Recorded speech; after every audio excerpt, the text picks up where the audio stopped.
Hello hello hello. आज Monday दिसंबर 27 को मैं Krishna Gupta, professor of medicine, New York medical college, मैं न्यूयॉर्क से आपसे कुछ बड़े इम्पोर्टेंट टॉपिक पे बात करने जा रहा हूँ थोड़े कुछ मिनटों के लिए। और उम्मीद है कि आप इस टॉपिक का फ़ायदा उठाएंगे और इसको ध्यान से सुनेंगे। आजकल ब्लड टेस्ट की बातें हर टाइम होती है कि ब्लड टेस्ट कितने इम्पोर्टेंट हैं। डॉक्टर के पास जाते हैं तो भी वो ब्लड टेस्ट ऑर्डर कर देते हैं। और वैसे भी बहुत लोगों को आइडिया हो गया कि ब्लड टेस्ट की बहुत इम्पोर्टेंस है, क्योंकि आप शायद से जानते हैं कि ब्लड टेस्ट के बगैर ये नहीं पता लगता कि बॉडी में अंदर क्या हो रहा है। बाहर से देखना एक अलग बात है, जब ब्लड टेस्ट कराते हैं तो ब्लड के जो नंबर आते हैं उससे आपको और आपके डॉक्टर को बहुत आइडिया होता है कि क्या आपकी ब्लड के अंदर, क्या बॉडी के अंदर क्या चल रहा है। तो उस बात को ध्यान रखते हुए ब्लड टेस्ट की इम्पोर्टेंस बहुत बढ़ गई है पिछले कुछ सालों में। और ब्लड टेस्ट की अवेलेबिलिटी भी बहुत ज़्यादा हो गई है आजकल। मैंने सुना है कि घरों में भी आके वो लेबॉर्ट्री के लोग आपका ब्लड ले जाते हैं और 1 या 2 दिन में आपको रिजल्ट दे देते हैं। और अच्छी लेबॉर्ट्री जो दिल्ली में हैं वो तो फिर बहुत अच्छी हैं, उनमें तो जाके भी ब्लड टेस्ट कराते हैं लोग। कुछ पैकेज की बात करते हैं लोग के 3,000 रुपये में 7 टेस्ट करते हैं, 12 टेस्ट करते हैं, 5,000 रुपये में और 15 टेस्ट कर सकते हैं। तो चलिए उसकी बात को थोड़ा सा आगे बढ़ाते हैं कि ये ब्लड टेस्ट का मामला क्या है और ये ब्लड टेस्ट से आपको क्या फ़ायदा पहुंच सकता है और किस टाइप के ब्लड टेस्ट आपको ज़्यादा इम्पोर्टेंट है आपकी लाइफ के लिए, डेली लाइफ के लिए। क्योंकि अगर आप वैसे टोटल देखेंगे तो ब्लड टेस्ट में हो सकता है कि 100, 200, 300 ब्लड टेस्ट हैं, पर हम उनकी बातें नहीं कर रहे हैं। हम उन टेस्ट की बात कर रहे हैं जो डे टू डे में, रूटीन लाइफ में मोस्ट लाइकली आपको काफ़ी आपके लिए बेनिफिशियल हैं, उन ब्लड टेस्ट की बात कर रहे हैं। तो चलिए शुरू करते हैं। सबसे पहले ब्लड काउंट की बात करते हैं। एक हम बात करते हैं कंप्लीट ब्लड काउंट, और डिफरेंशियल भी बोल देते हैं उसे। कंप्लीट ब्लड काउंट का नाम है CBC बोल देते हैं सिंपल लैंग्वेज में, कंप्लीट ब्लड काउंट CBC। तो कंप्लीट ब्लड काउंट में 2, 3, 4 बातें ध्यान देने की हैं। एक तो उसमें रेड ब्लड सेल का नंबर आपका आता है, एक वाइट सेल का नंबर आएगा टोटल का, वाइट सेल की वैरायटी के भी नंबर आएंगे उसमें, और उसके साथ में आएगा नंबर एक प्लेटलेट का। तो क्या इंपॉर्टेंस है इनकी, एक आएगा इसमें हीमोग्लोबिन का लेवल। हीमोग्लोबिन से आपको पता लगता है कि आपको अनीमिया तो नहीं है कहीं।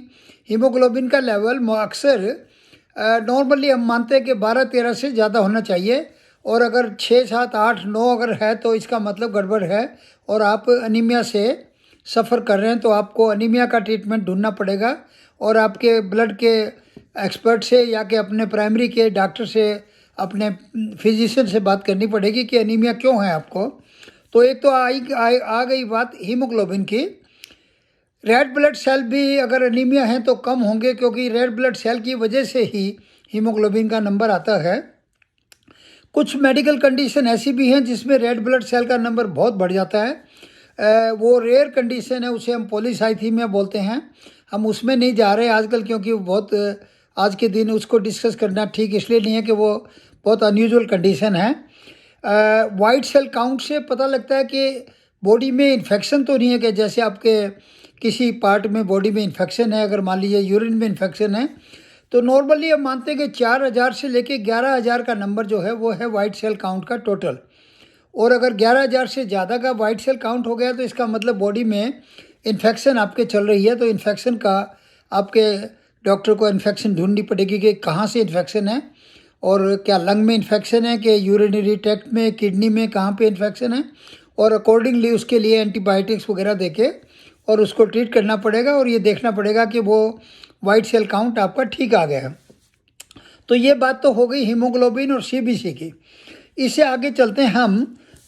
उसके आगे की टेस्टिंग में आते हैं हम कि एक बेसिक मेटाबॉलिक पैनल बोलते हैं।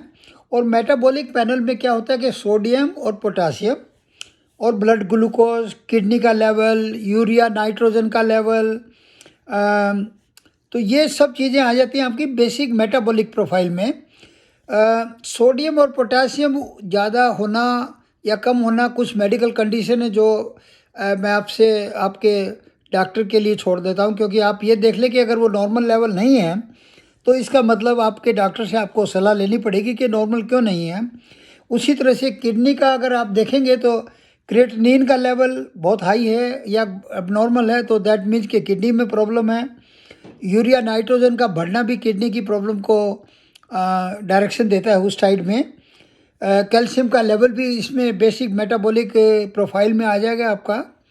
ये देखेंगे कि कैल्शियम लेवल बॉडी में ब्लड में नॉर्मल है या नहीं है। तो ये सब बातें हैं बेसिक मेटाबॉलिक प्रोफाइल की।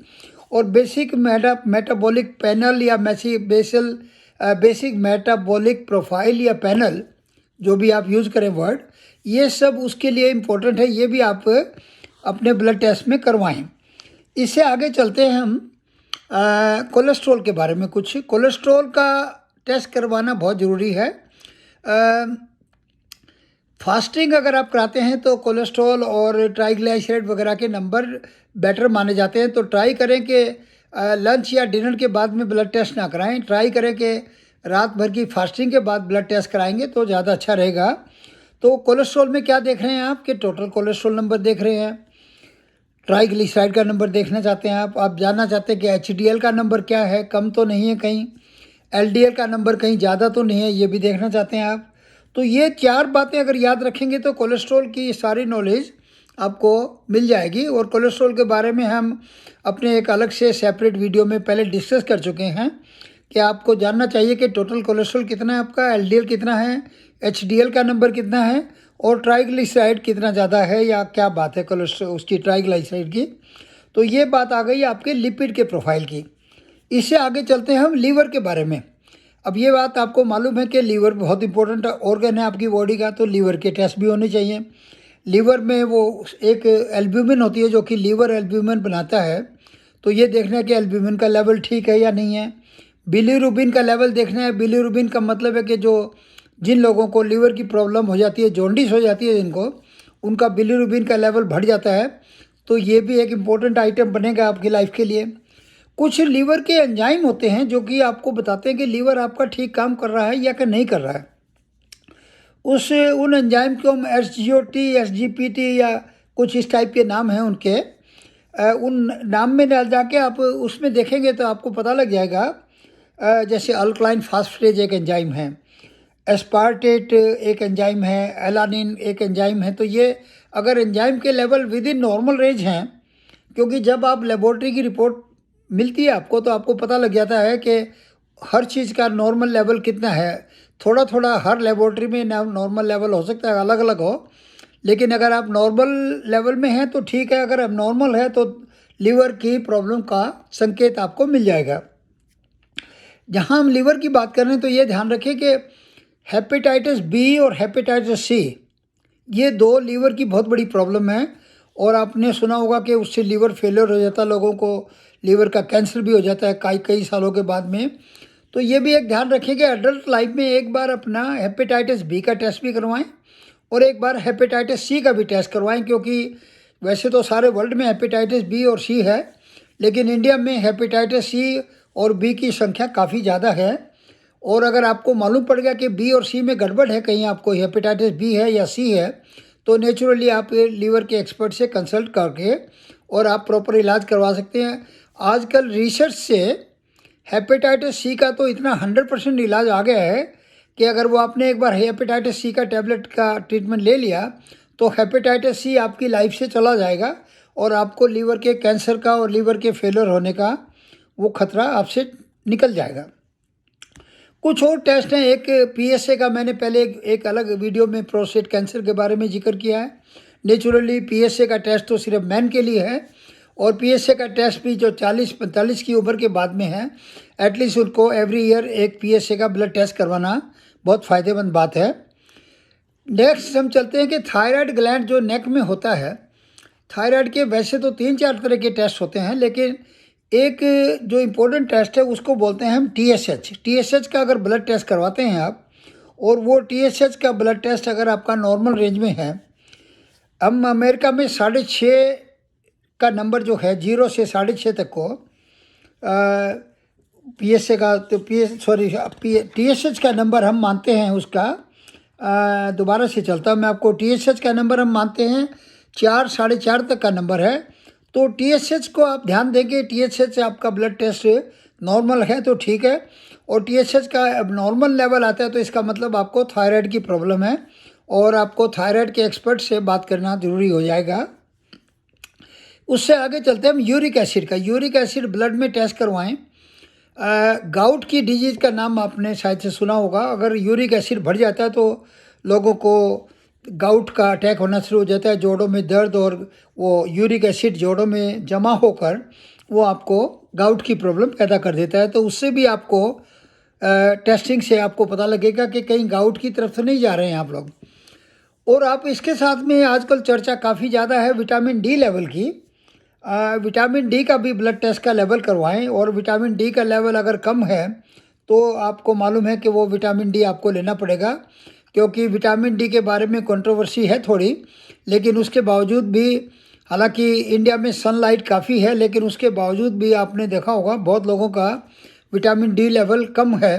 तो विटामिन डी लेवल तो आपको मालूम है कि विटामिन की टैबलेट लेने से विटामिन डी लेवल बढ़ जाएगा और विद इन नॉर्मल रेंज में आ जाएगा। लेकिन अगर आपको ये मालूम ही नहीं है कि आपका विटामिन डी लेवल ठीक है या नहीं है, तब आप टैबलेट नहीं ले सकते ऐसे। इससे आगे चलते हैं थोड़ा सा। ये हो गई है ब्लड की बातें।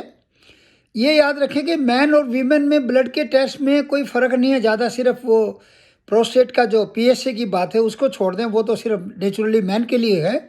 बाकी के सारे टेस्ट एक इससे आगे चलते हैं। आपसे बात हुई है पहले मेरी हीमोग्लोबिन A1C की, जो कि डायबिटीज़ का टेस्ट है, वो बहुत ज़रूरी है। A1C का खाने से रिलेशन नहीं है, वो अगर आपने खाया हुआ भी खाना तब भी आपका A1C बिना फास्टिंग के भी टेस्ट करा सकते हैं।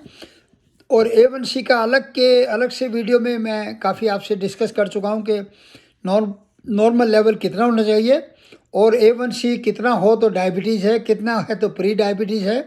तो A1C का टेस्ट भी जब आप ब्लड टेस्ट करवाएं तो A1C को भी इंक्लूड करें अपने ब्लड टेस्ट में। तो ये कुछ बातें हैं कि कौन से ब्लड टेस्ट आपको कराने चाहिए। अब आ गया बात कि यूरिन का टेस्ट भी बहुत ज़रूरी है, और रूटीन यूरिन में हम लोग आप देखना चाहते हैं कि यूरिन में कहीं प्रोटीन तो नहीं जा रही है, यूरिन में कहीं वाइट सेल काउंट तो नहीं है, उससे इंडिकेशन मिलता है कि शायद से इन्फेक्शन है यूरिन में। प्रोटीन का जाना भी ठीक बात नहीं है, और रेड ब्लड सेल यानी कि ब्लड का यूरिन में होना वो भी ठीक नहीं है। उसका मतलब ऐसा हो सकता है कि शायद से किडनी के एरिया में आपको कहीं स्टोन है, उसकी वजह से ब्लड जा रहा है बाहर, या कि किडनी की कोई और तरह की प्रॉब्लम है, कैंसर अगर किडनी का है तब भी ब्लड सेल जाएंगे बाहर, रेड ब्लड सेल यूरिन में। तो ये सब बातें हैं कि यूरिन में ब्लड का होना नॉर्मल नहीं है, चाहे वो थोड़ा सा ब्लड है तब भी ठीक नहीं है। तो इसको ध्यान रखते हुए यूरिन का भी टेस्टिंग करना ज़रूरी है। इन जनरल हम एडवाइज करते हैं कि अगर आप एडल्ट लाइफ मान लीजिए 20 साल से शुरू करते हैं तो 20 साल पे ये सारे टेस्ट एक बार करवाएं और देखें कि क्या रिजल्ट हैं। अगर रिजल्ट ठीक है तो 20 साल के बाद में एक साल के बाद में करवाते रहें, 20 पे 21 22 ऐसे। और रिजल्ट में गड़बड़ है तो फिर डिपेंडिंग ऑन द रिजल्ट फिर आपको 3 4 6 महीने में आपके डॉक्टर के एडवाइस के हिसाब से टेस्टिंग करवानी पड़ेगी। 40 साल के बाद के जो लोग हैं उनको स्पेशली हम एडवाइस करते हैं कि वो टेस्टिंग पे बहुत ज़्यादा ध्यान दें, क्योंकि टेस्टिंग से ही आपको पता लगेगा कि अर्ली स्टेज में कि कहीं डायबिटीज़ तो नहीं आ गई आपके सिस्टम में, या कहीं और ब्लड टेस्ट में या किसी और तरह की प्रॉब्लम है। CBC का मैंने जिक्र किया कि कुछ तरह के ब्लड कैंसर हैं उसका CBC से पता लग जाता है। प्लेटलेट का मान लीजिए, जैसे आपको शायद से कुछ आइडिया होगा कि डेंगू जिनको होता है उनका प्लेटलेट लेवल बहुत कम हो जाता है, और काफ़ी लो प्लेटलेट होने की वजह से उनकी डेथ हो जाती है। तो प्लेटलेट के लेवल को चेक करना भी डेंगू टाइप की एक प्रॉब्लम में बहुत इंपॉर्टेंट है। तो ये कुछ बातें हैं जो आपकी लाइफ के लिए बहुत ज़रूरी हैं। थोड़ा सा आप जनरल आइडिया रखें कि ब्लड टेस्ट का मतलब क्या है। ब्लड टेस्ट कराने से डरे नहीं कि ब्लड टेस्ट के में गड़बड़ आ गई तो मैं क्या करूँगा। गड़बड़ नहीं है ये, अगर गड़बड़ आई है तो प्रोटेक्शन है आपकी, आपको प्रिवेंशन है, आपको पता लगेगा कि क्या चीज़ हो गई है और क्या प्रॉब्लम आ रही है। इसका जल्दी से तुरंत से इलाज करवाएंगे तो आपकी बॉडी के लिए, आपकी हेल्थ के लिए मच बेटर है। तो प्लीज़ डोंट पोस्टपोन इट, डरे ना इससे, और ऐसा ना सोचें कि ब्लड टेस्ट तो सिर्फ पेशेंट्स के लिए होता है। ऐसा नहीं है, पेशेंट्स तो ब्लड टेस्ट एबनॉर्मल आने से पेशेंट बन जाते हैं लोग, तो पेशेंट तो बनना नहीं है आपको। तो नॉर्मल रहते हुए ब्लड टेस्ट वगैरह करवाएं टाइम टू टाइम, और अपने घर में जितने भी एडल्ट्स हैं उनकी तरफ भी ध्यान दें, खुद के लिए भी ध्यान दें। तो होपफुली आपको इन कुछ बातों से कुछ बेनिफिट मिलेंगे। आई एम श्योर ये बातें आपकी लाइफ के लिए साबित होंगी अच्छी। Thank you very much for listening and please enjoy your life and make sure you have a good health. Thank you.